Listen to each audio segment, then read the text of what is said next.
অন্তর্বর্তীকালীন সরকারের প্রধান উপদেষ্টা নোবেল বিজয়ী ড মোহাম্মদ ইউনুস 4 দিনের সরকারি সফরে লন্ডনে এসে পৌঁছেছেন। মঙ্গলবার সকাল 7:05 এমিরেটস এয়ারলাইন্সের একটি ফ্লাইটে তিনি হিথ্রো বিমানবন্দরে অবতরণ করেন। সেখানে প্রধান উপদেষ্টাকে স্বাগত জানান যুক্তরাজ্যে নিযুক্ত বাংলাদেশের হাই কমিশনার আবিদা ইসলাম।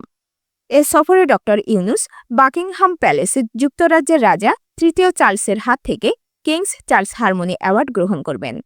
এছাড়া রাজা তৃতীয় চার্লস এবং প্রধানমন্ত্রী কিয়ার স্টারমারের সঙ্গে প্রধান উপদেষ্টার বৈঠক হবে। আন্তর্জাতিক গবেষণা প্রতিষ্ঠান চ্যাথাম হাউস আয়োজিত এক সংলাপেও তিনি অংশ নেবেন। এছাড়াও অন্তর্বর্তীকালীন সরকারের প্রধান উপদেষ্টা প্রফেসর ড মোহাম্মদ ইউনুসের সাথে বাংলাদেশ জাতীয়তাবাদী দলের ভারপ্রাপ্ত চেয়ারম্যান তারেক রহমানের বৈঠক হবে 13 জুন।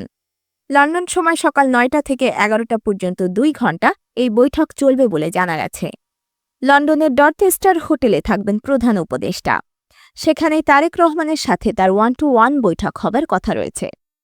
বিএনপি মহাসচিব মির্জা ফখরুল ইসলাম আলমগীর জানিয়েছেন, প্রধান উপদেষ্টা ও বিএনপির ভারপ্রাপ্ত চেয়ারম্যানের এই বৈঠক বড় ইভেন্ট, মেজর পলিটিক্যাল ইভেন্ট।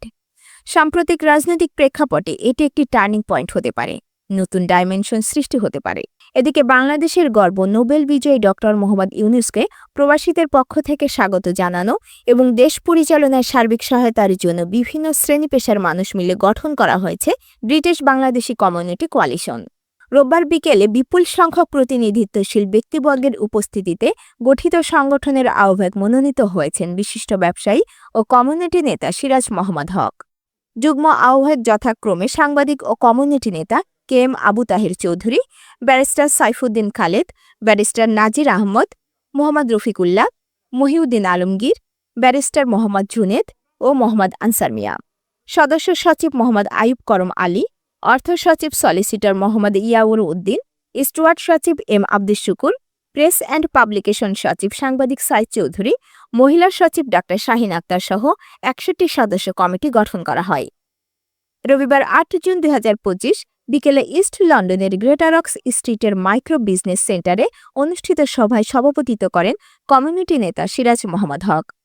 অনুষ্ঠান পরিচালনা করেন মোহাম্মদ আইয়ুব করম আলী। প্রধান আলোচক হিসেবে বক্তব্য রাখেন কে এম আবু তাহের চৌধুরী।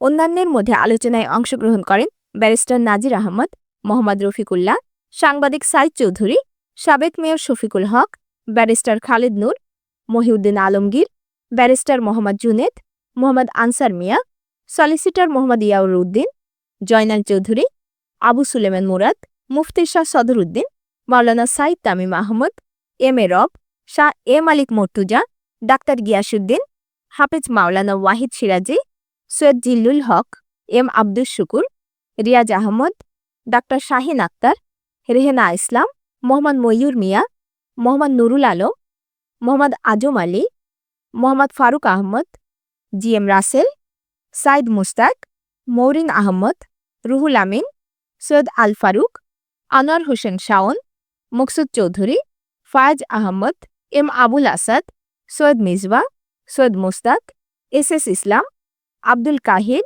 মাহবুব আলী, আফজাল মিয়া, আমিনুর চৌধুরী, আতাউর রহমান, মোহাম্মদ এনামুল হক, আবুল হোসেন, কাজী মাওলানা ইমদাদুল হক, কাউন্সিলর ওসমান গনি, সাইদ আলী, আব্দুল শুকর খালিসাদার, আফজাল মিয়া, ফারুক আহমদ প্রমুখ। বাংলাদেশের প্রধান উপদেষ্টা ড মোহাম্মদ ইউনুসকে স্বাগত জানানোর জন্য আজ 10 জুন মঙ্গলবার বিকাল 5টায় আলতাব আলী পার্কে গণজমায়েতের আয়োজন করা হয়েছে। উক্ত সভায় দলমত নির্বিশেষে দেশপ্রেমিক জনতাকে অংশগ্রহণের অনুরোধ জানানো হয়েছে। সভায় বক্তারা বলেন, এক সংকটময় সময়ে ড ইউনুস বাংলাদেশকে নেতৃত্ব দিচ্ছেন। আন্তর্জাতিক খ্যাতিসম্পন্ন এই অর্থনীতিবিদ ক্ষুদ্র ঋণের জনক ও গ্রামীণ ব্যাংকের প্রতিষ্ঠাতা। তার আধুনিক চিন্তাধারা ও সামাজিক উদ্যোগ সারা বিশ্বে দারিদ্র্য বিমোচনের মডেল হিসেবে স্বীকৃত।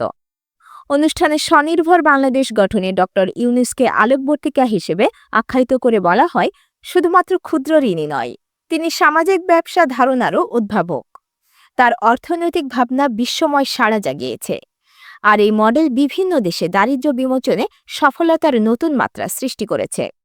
বিশ্ব ব্যবস্থায় ড মোহাম্মদ ইউনুসের 3-0 তত্ত্ব এক অপরিহার্য বিষয়ে পরিণত হয়েছে। শূন্য দারিদ্র্য, শূন্য বেকারত্ব এবং শূন্য নেট কার্বন নিঃসরণের প্রবক্তা হিসেবে তিনি আরেকটি নোবেল পুরস্কার পেতে পারেন। উল্লেখ্য, নোবেল পুরস্কার ছাড়াও ডক্টর ইউনুস বিশ্বের বিভিন্ন স্বনামধন্য পুরস্কার ও স্বীকৃতি অর্জন করেছেন।